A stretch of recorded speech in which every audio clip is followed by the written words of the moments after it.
Сәлеметсіздер ме, қымбатты көрермендер? Қайта қауыштық. Мен Гүлназ дәрігер. Бұл өте маңызды әрі іргелі тақырып. Бүгін біз әйелдердің репродуктивті жүйесі туралы сөйлесеміз. Бұл әйел денесінің бір бөлігі, бала көтеруге арналған жүйе. Бірақ ол одан көп нәрсе істейді. Гормондар жасайды, көңіл-күйге әсер етеді, бүкіл денсаулыққа қатысты. Көп әйел өзінің денесін толық білмейді. Қандай мүшелер бар, не үшін жұмыс істейді, анық емес. Гинекологқа барғанда терминдерді естиді, бірақ түсінбейді. Жатырдың миометриумы, эндометрий, фолликул, сары дене барлығы шетел тілі сияқты. Бүгін мен сіздерге қарапайым тілмен түсінікті айтайын. Әр мүше қандай, не істейді, неге маңызды? Сонда сіз өзіңіздің денеңізді түсінесіз. Дәрігерге барғанда анализ нәтижелерін оқысаңыз, бәрін түсінесіз. Бұл әр әйел білуі керек ақпарат. Көп ана қыздарына да айтпайды, уақыты келгенде білер дейді. Шынында қыздар жасынан өздерінің денесін білу керек. Бұл олардың денсаулығын сақтайды, жасырын аурулардан құтқарады. Бүгінгі видеоны бастан аяқ көріңіздер. Әр мүшесі тозған мүшені жан-жақты түсіндіремін. Қалай жұмыс істейтінін айтамын. Қандай аурулар болуы мүмкін, қысқаша қарастырамыз. Соңында репродуктивті жүйені сау ұстаудың кеңестерін береміз. Алдымен бір нәрсе айтайын. Алла тағала әйел денесін таңғажайып жасап қойған. Бір кішкентай жатыр бала өсіреді. Бір кішкентай аналық без гормондар шығарады. Бір кішкентай жүйе бүкіл денсаулыққа әсер етеді. Әйел денесі нағыз керемет. Сондықтан өзіңіздің денеңізді бағалаңыздар, күтіміздер, білімді болыңыздар. Денсаулық ең үлкен байлық. Енді нақты мүшелерге көшейік. Әйелдің репродуктивті жүйесі бірнеше негізгі мүшеден тұрады. Ішкі мүшелер мен сыртқы мүшелер. Ішкі мүшелер олар іш астында қиындалмай жатыр. Сыртқы мүшелер оларды көруге болады. Біз ішкі мүшелерден бастайық, өйткені олар ең көп зерттелетін бөлік. Бірінші мүше жатыр. Бұл әйелдің негізгі мүшесі, алмұрт формасында, кішкене. Қалыпты әйелде 7-9 см, жұмырғыдан көп үлкен емес. Жатыр қайда орналасқан? Іш астында, қуықтың арт жағында, ішектің алдыңғы жағында, кіші жамбас аумағында. Жатыр не үшін? Біріншіден бала өсіреді. Жүкті болғанда ұрық жатырға қонақтайды. 9 ай бойы жатырда өседі. Жатыр өсіп бара жатқан балаға қарай үлкейеді. Босанғаннан кейін қайта қалпына келеді. Бұл таңғажайып процесс. Кішкене жатыр 18 кг арбуз көлеміне дейін өсе алады. Сосын қайтадан кішірейеді. Бұл Алла тағаланың дизайны. Екіншіден, етеккір. Жатырдың ішкі қабаты эндометрий әр айда қалыңдайды. Бала көтеруге дайындалады. Жүкті болмаса қабат сыртқа шығады. Бұл етеккір. Жатырдың 3 қабаты бар. Бірінші эндометрий, ішкі қабат, етеккірмен жұмыс істейді. Екінші миометрий, ортаңғы қабат. Бұл жатырдың бұлшық еті. Босану кезінде қысқарып баланы шығарады. Үшінші периметрий, сыртқы қабат. Жатыр 2 бөліктен тұрады. Бірінші жатыр денесі, үлкен бөлік, бала өсетін жер. Екінші жатыр мойны, кіші бөлік, қынаппаға дейін жетеді. Бала туылғанда жатыр мойны ашылады. Жатырдың аурулары қандай? Алдыңғы видеоларда көп айттым. Жатыр миомасы қатерсіз ісік, әр 4-ші әйелде. Эндометриоз, эндометрий басқа жерде өсуі. Жатыр түсуі, менопаузадан кейін жиі. Жатыр қатерлі ісігі. Жатыр мойны қатерлі ісігі. Полип, гипертрофия. Жыл сайын гинекологқа барып ультрадыбыс жасатыңыз. Жатыр жағдайын бақылаңыз. Екінші мүше аналық бездер. Бұл өте маңызды мүшелер. Кішкене бадам мөлшерінде. Жатырдың 2 жағында орналасқан. Аналық бездер не үшін? Біріншіден, жұмыртқа жасайды. Әр айда бір жұмыртқа жетіледі. Овуляция кезінде аналық безден шығады. Ұрықтандыруға дайын. Туылған кезде қызда шамамен миллион жұмыртқа бар. Жасы ұлғайған сайын азаяды. Менопаузаға келе таусылады. Бұл өте маңызды факт. Әр әйелдің жұмыртқа қоры шектеулі. Сондықтан репродуктивті жасты сақтау керек. Темекі, алкоголь, нашар тамақтану жұмыртқа қорын тез таусады. Екіншіден, аналық бездер гормондар шығарады. Эстроген, прогестерон, тестостерон аз мөлшерде. Эстроген әйелдің негізгі гормоны. Әйелдік сапаларды қалыптастырады. Көп нәрсеге әсер етеді. Сүйектерге, жүрекке, теріге, шашқа, көңіл-күйге. Прогестерон жатырды бала ұстауға дайындайды. Жүктілікті сақтайды. Тестостерон әйелдерде де керек, аз мөлшерде, либидо үшін. Аналық бездер әйел денсаулығының моторы. Олар жұмыс істегенше әйел репродуктивті жаста. Олар жұмысын тоқтатса, менопауза басталады. Аналық бездердің аурулары: поликистоз, көп кисталар, гормон бұзылуы, бедеулікке әкеледі. Аналық бездегі киста, көбіне қатерсіз. Аналық без қатерлі ісігі, өте қауіпті, үнсіз дамиды. Ертерек қартаю, менопаузадан бұрын аналық бездер таусылуы. Үшінші мүше, фаллоп түтіктері. Бұл жатырдан аналық бездерге дейінгі түтіктер, екі жақта, кішкене 10 см шамасы. Фаллоп түтіктері не үшін? Аналық бездерден шыққан жұмыртқа фаллоп түтігі арқылы жатырға барады. Жолда, егер ұрықтанса, ұрық пайда болады. Сосын жатырға қонақтайды. Демек, фаллоп түтігі ұрық жасайтын жер, тіршіліктің басталу жері. Фаллоп түтіктері тым жіңішке, сондықтан оңай бітелуі мүмкін. Инфекциядан, эндометриоздан. Бітелсе, ұрық жасалуы мүмкін емес. Бедеулік. Көп әйелде бедеулік себебі фаллоп түтіктерінің бітелуі. Сондықтан жалпы тексеру кезінде оларды да тексереді. Тағы бір мәселе – эктопиялық жүктілік. Ұрық фаллоп түтігінде қонақтаса, жатырға бармайды. Бұл қауіпті жағдай. Түтік жарылуы мүмкін, жедел жәрдем керек. Эктопикалық жүктіліктің белгілері: циклдың кешеуілдеуі, кейін қатты ауру, аз қанау. Дереу жәрдемге. Төртінші мүше – кнап. Бұл жатырдың сыртқы есігі. Шамамен 10 см түтік, эластикалық. Кнап не үшін? Біріншіден, етек кірқаны сыртқа шығатын жол. Екіншіден, қатынас кезінде ер мүшесін қабылдайды.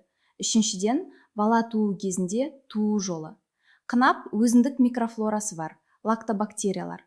Олар кнапты қышқыл етіп ұстайды, бактериялардан қорғайды. Кнап туралы алдыңғы видеода айттым, жыныстық гигиена. Дұрыс күтім өте маңызды. Бесінші мүше – жатыр мойны. Жатырдың төменгі бөлігі. Кнапқа қарай ашылады. Жатыр мойны не үшін? Біріншіден, жатырды инфекциялардан қорғайды. Шырыш бөліп шығарады, табиғи тосқауыл. Екіншіден, овуляция кезінде шырыш өзгереді. Ұрыққа жатырға баруға көмектеседі. Үшіншіден, жүптілік кезінде жабылған тұрады. Бала бойынша жатыр ішінде сақтайды. Төртіншіден, бала туу кезінде 10 см-ге дейін ашылады. Бала шығатын есік. Жатыр мойны өте сезімтал, қатерлі ісік пайда болуы мүмкін. Жатыр мойны қатерлі ісігі әйелдердің ең қауіпті аурулардың бірі. Бірақ ертерек анықталса, 100% жазылады. Сондықтан пап тесті әр әйелге міндетті, жыл сайын. Алдыңғы видеоларда айттым, енді сыртқы мүшелерге көшейік. Жыныс мүшелері аумағында: үлкен ерін, кіші ерін, шапа, жыныс мүшесінің кірісі, кына бесігі. Барлық осы кына бесігін қоршайтын мүшелер. Сыртқы мүшелердің қызметі ішкі мүшелерді қорғау, инфекциялардан, жарақаттардан, сондай-ақ сезімталдық. Жыныстық қатынас рахат сезімінің бір бөлігі. Шапа, кіші мүше, жыныс мүшелерінің кірісінің үстінде, көп нервышы. Жыныстық қатынаста рахат сезімі үшін маңызды.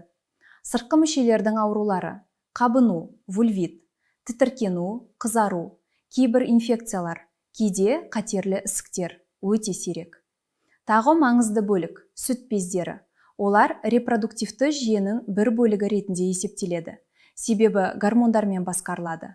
Сүт бездері не үшін? Бала туылғаннан кейін сүт жасайды, балаға тамақ. Этеккір цикл кезінде өзгерістерге ұшырайды. Овуляция алдында сезімтал, этеккір алдында ауруы мүмкін. Эстроген мен прогестерон деңгейлерімен өзгереді. Менопаузадан кейін өзгерістер тоқтайды, бірақ қатерлі ісік қаупі көбейеді. Сүт безін айына бір рет өзіңіз тексеру әр әйелдің міндеті. Енді мен сіздерге репродуктивті жүйеге қатысты гормондар туралы айтайын. Бұл өте маңызды. Репродуктивті жүйе көп гормондармен басқарылады. Ми мен аналық бездер бір жүйе. Гипоталамус мида ГНБРГ гормоны шығарады. Гипофиз мида ФЦГ мен ЛГ шығарады. ФЦГ фолликул стимулдеуші гормон. Аналық бездерде жұмыртқа жетілуіне көмектеседі. ЛГ лютеинизирлеуші гормон, овуляцияға себеп болады. Аналық бездер эстроген, прогестерон, тестостерон шығарады. Гипофиз тағы шығарады. Пролактин сүт жасайды. Жүкті болмаса аз, жүкті болса көп. Окситоцин босану кезінде, сонымен қатар жыныстық қатынаста. Барлық осы гормондар бір-бірімен байланысты, күрделі жүйе. Бір бөлігі бұзылса, басқа да бұзылады. Сондай-ақ басқа жүйелер де репродуктивті жүйеге әсер етеді. Қалқанша без гормондары арқылы. Бүйрек үсті бездері кортизол арқылы. Ұйқы безі инсулин арқылы. Барлығы бірге бір ағза, бір тиді. Енді мен сіздерге репродуктивті жүйенің кезеңдерін айтайын. Әр әйелдің өмірінде бірнеше кезең бар. Бірінші кезең жыныстық жетілу. Қыздарда 10-15 жасында сүт бездері пайда болады, шаш өсіп бастайды. Содан соң алғашқы етеккір. Бұл менархия. Бұл кезеңде қызға қамқорлық керек. Анасы түсіндіруі керек, білім беруі керек.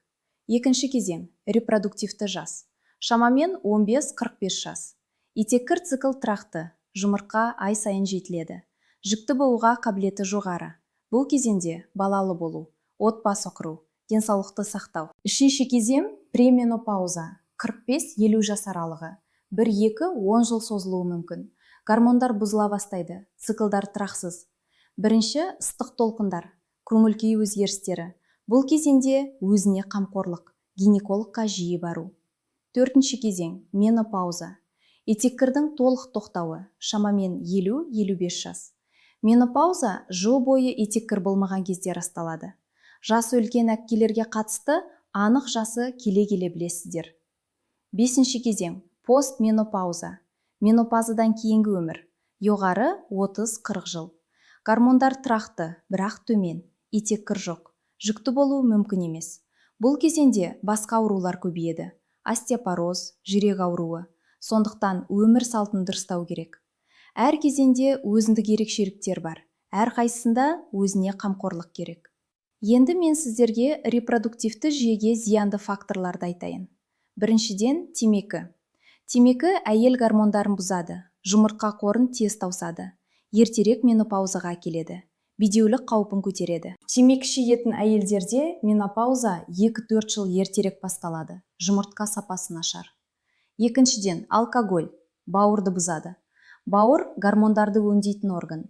Бауыр бұзылса, гормон тепе-теңдігі бұзылады.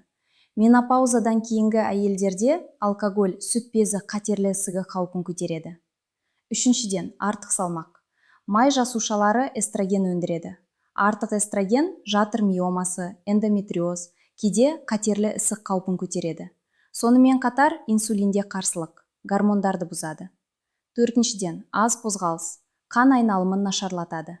Кіші жамбасқа қан жетпейді, бұлшықеттер әлсірейді, жатыр түсуі. Бесіншіден дұрыс емес тамақтану. Тым көп қызыл ет, тәтті, ағын, көкөніс аз, гормондарды бұзады. Алтыншыдан стресс, кортизол көтеріледі, эстроген, прогестерон бұзылады. Тұрақты стресс етеккір циклын бұзады. Жетіншіден ұйқысыздық. Гормондар түнде өндіріледі, нашар ұйқы, нашар гормон. Сегізіншіден экологиялық факторлар. Пластиктегі заттар, парфюмерияда, кейбір тағамда гормонға ұқсас, эндокриндік бұзылыс тудырады. Тоғызыншыдан инфекциялар. Жыныстық жолмен берілетін аурулар, жатырды, фаллоп түтіктерін бұзады, бедеулікке әкеледі. Оныншыдан кейбір дәрі-дәрмек. Гормондық дәрілер, кейбір антибиотиктер, өз бетімен ішпеу, тек дәрігердің кеңесімен. Енді репродуктивті жүйені сау ұстайтын 6 алтын ережені айтайын. Бірінші ереже – жыл сайын гинекологқа. Тіпті ешқандай мәселе болмаса, тексерілу, ультрадыбыс, пап тесті, жасырын ауруларды ертерек анықтау. Жасы үлкен әпкелерге менопаузадан кейін де жыл сайын. Қатерлі ісіктер, остеопороз менопаузадан кейін көбейеді. Екінші ереже – дұрыс тамақтану. Алдыңғы видеоларда айттық. Жасыл көкөніс, балық, жаңғақ, лен дәні, фитоэстрогендер бар тағамдар. Тез дайын тамақ, көп тәтті, алкоголь тастау. Үшінші ереже – қозғалыс. Күн сайын кем дегенде жарты сағат жаяу жүру. Кегел жаттығуы әр әйелге. Төртінші ереже – стресстен сақтану. Намаз, дуа, табиғат, жеткілікті ұйықтау. Бесінші ереже – зиянды әдеттерден бас тарту. Темекі, алкоголь, көп кофе. Алтыншы ереже – гигиена. Дұрыс жыныстық гигиена. Жыныстық қатынаста қорғаныш. 7-ші ереже қосымша гормондарды бақылау. Жыл сайын анализдер: ТТГ, эстрадиол, ФЦГ, пролактин. 8-ші ереже өз денеңізді білу. Қандай белгілер қалыпты, қандайлары белгі, күнтізбе жүргізу, циклды бақылау. Енді мен сіздерге қандай белгілерге назар аудару керектігі туралы айтайын. Бұл өмір сақтайтын білім. Біріншіден, етеккірдің бұзылулары. Тұрақсыздық, тым көп қан, тұқыл, ауру. Екіншіден, циклдар арасында қанау. Етеккір емес кезеңде қан көру. Үшіншіден, менопаузадан кейін қанау. Ең қауіпті белгі. Дереу гинекологқа. Төртіншіден, кіші жамбас аумағында тұрақты ауру. Бесіншіден, қатынас кезіндегі ауру. Алтыншыдан, сұйықтықтың түсі, иісі өзгеруі. Жетіншіден, сүт безіндегі түйін, өзгерістер. Сегізіншіден, тым ұзақ етеккір, 10 күннен астам. Тоғызыншыдан, етеккірдің тоқтап қалуы, жүкті болмай. 10-шыдан, әл дәрмен жоғалуы, шаршағыштық, анемия болуы мүмкін. Барлық осы белгілерге гинекологқа кешіктірмеңіздер. Енді мен сіздерге репродуктивті жүйе бойынша анализдер мен тексерулерді айтайын. Біріншіден, жыл сайын гинекологтың қарауы. Жатыр, аналық бездер, сүт бездерін тексеру. Екіншіден, пап тесті, жыл сайын. Жатыр мойны қатерлі ісігін ертерек анықтау. Үшіншіден, ультрадыбыс. Жатыр, аналық бездер, жыл сайын, кейде жиі. Төртіншіден, сүт бездерін тексеру. 40 жасқа дейін ультрадыбыс, 40 жастан кейін маммография. Жыл сайын немесе 2 жылда бір рет. Бесіншіден, гормон анализдері. Қалқанша без, ТТГ, Т3, Т4, жыл сайын. Жыныс гормондары, қажет кезде. Алтыншыдан, қатерлі ісік маркерлері. 45 жастан кейін жыл сайын. ЦА125, ЦА15-3. Жетіншіден, жыныстық жолмен берілетін инфекцияларға тексеру, қажет кезде. Сегізіншіден, гормон деңгейлерін кешенді тексеру, менопаузаға дайындық кезінде. Тоғызыншыдан, ВПЧ скрининг, жоғары қаупі бар штамдар, жатыр мойны қатерлі ісігі профилактикасы. 10-шыдан, денситометрия, менопаузадан кейінгі әпке апаларға сүйек тығыздығын тексеру. Енді мен сіздерге кейбір өмірлік мысалдар айтайын. Бір қыз 20 жасында, етеккір тұрақсыз. 1 ай етеккір бар, 2 ай жоқ. Мама, бұл жасына байланысты, өзі түзеледі дейді. Тексердім, поликистоз, гормон бұзылуы. Емдеуді бастадық, циклдар тұрақталды. Бұдан кейін жүкті болды, дені сау бала. Егер дәрігерге кеш келсе, мәселе ауырлап кетер еді. Бедеулік қаупі. Жасы ұлғайған сайын ауыр болады. Тағы бір мысал. Әпке 45 жасында, етеккір ауыр. Кейде көп қан, жұмысқа бара алмайды. Жалпы шаршағыш. Тексердім, жатырда үлкен миома. Емдеу жасадық. Дәрі-дәрмек. Кейін кішкене операция. Қазір әпке сау, жұмыс істейді. Менопаузаға тура жетті, жатыр сақталды. Үшінші мысал. Әпке 60 жасында. Менопаузадан соң 3 жыл. Кенеттен қан көрді, бір тамшы. Ештеңе емес шығар деп ойлады. 3 ай күтті. Қан тағы көрінді. Гинекологқа келді. Тексердім, жатырда полип, аз ғана ісік, алып тастадық. Гистологиялық анализ қатерсіз. Бақытқа орай ерте анықталды. 1 жыл күтсе қатерлі болуы мүмкін еді. Жатырды толық алып тастайтын едік. Сау. Бір тамшы 3 ай өмір сақтады. Барлық осы мысалдар көрсетеді. Өзіңізге қамқор болыңыздар. Денеңізді тыңдаңыздар. Дәрігерге барыңыздар. Жыл сайын тексерілуге. Кейбір жиі қойылатын сұрақтарға жауап берейін. Менде еш белгі жоқ. Гинекологқа баруға қажет пе? Иә, ең қауіпті аурулар үнсіз дамиды. Жыл сайын міндетті. Жасы 60. Гинекологқа барудың қажеті бар ма? Иә, әсіресе. Менопаузадан кейін қатерлі ісіктер қаупі көбейеді. Жыл сайын. Қыздарыммен қалай сөйлесу керек? Жасынан, қарапайым тілмен. Денесі өз денесі. Білуі құқық. Бедеулік кімнің кінәсі? Жартысы әйелдің, жартысы ер адамның. Екеуі де тексерілу керек. Жатыр кесілсе, әйел болып қалам ба? Иә, жатыр бір мүше. Әйелдік жан мен жүректе. Жатырды кесу, өмірді сақтау. Менопаузада гормон ішу керек пе? Жекелей жағдай. Әр әйел бөлек. Гинекологпен шешу. Кей жағдайларда пайдалы, кейбірінде қажет емес. Бұл видеоны қорытындылайын. Әйелдің репродуктивті жүйесі өте керемет күрделі жүйе. Көп мүшеден тұрады. Жатыр бала өсіретін мүше. Етеккірмен жұмыс істейді. Аналық бездер жұмыртқа мен гормондар жасайды.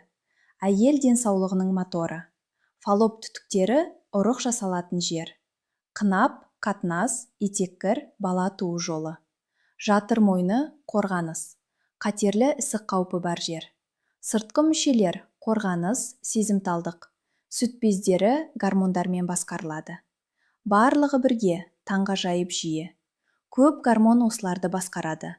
ФЦГ, ЛГ, эстроген, прогестерон, пролактин, тестостерон. Әр әйел өмірінде бірнеше кезең: жыныстық жетілу, репродуктивті жас, пременопауза, менопауза, постменопауза.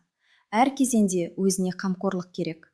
6 ереже репродуктивті денсаулықты сақтау үшін. Бірінші, жыл сайын гинекологқа. Екінші, дұрыс тамақтану.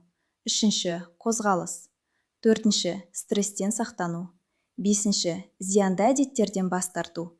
Алтыншы, гигиена және өз денеңізді білу. Маңыздысы өзіңізге қамқор болу, денеңізді бағалау. Алла тағала берген сыйлықты сақтау. Көп әйел өз денесін білмейді. Бұл қатетелік. Білім байлық, білім денсаулық, білім өмір.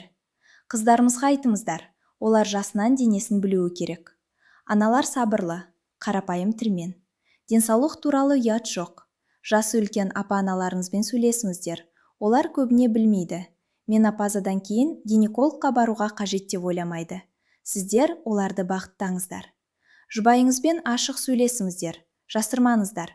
Жыныстық қатынас, гигиена, дәрігерге бару бәрі ашық болуы керек. Видеоны соңына дейін қарағаныңыз үшін зор рахмет. Сіз бүгін көп білім алдыңыз. Өзіңіздің репродуктивті жүйеңіз туралы, қалай жұмыс істейтіні туралы, қалай күту керектігі туралы. Бұл әр әйелге қажетті білім. Бұл өмір бойы пайдалы. Маңыздысы әрекет ету. Білім жалғыз пайдасыз. Бұл видеоны көрген соң өзіңізге уәде беріңіз.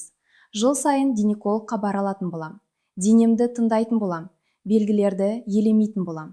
Бұл видео сізге пайдалы болса, лайк басып қойыңыздар. Каналыма жазылыңыздар. Мен сіздерге арналған тағы көп пайдалы видеолар дайындап жатырмын. Пікір қалдырыңыздар, өз сұрақтарыңызды жазыңыздар. Қандай тақырып қызық, айтыңыздар. Әтке апаларыңызға, аналарыңызға, қыздарыңызға осы видеоны жіберіңіздер. Бұл әр әйелге қажет ақпарат. Сіздің жіберген видеоңыз көп әйелдің денсаулығын сақтай алады. Олардың өмірін өзгерте алады. Аман болыңыздар, денсаулық толы болсын, отбасыңыз тыныш болсын, репродуктивті жүйеңіз сау болсын. Алла тағала барлығымызға, әсіресе апа-әпкелерімізге және қыздарымызға жақсы денсаулық, бақыт, ұзақ өмір бере көрсін. Әр әйел сау болсын, әр отбасы сау болсын. Келесі кездескенше қош болыңыздар. Мен Гүлназ дәрігер. Қайта кездескенше.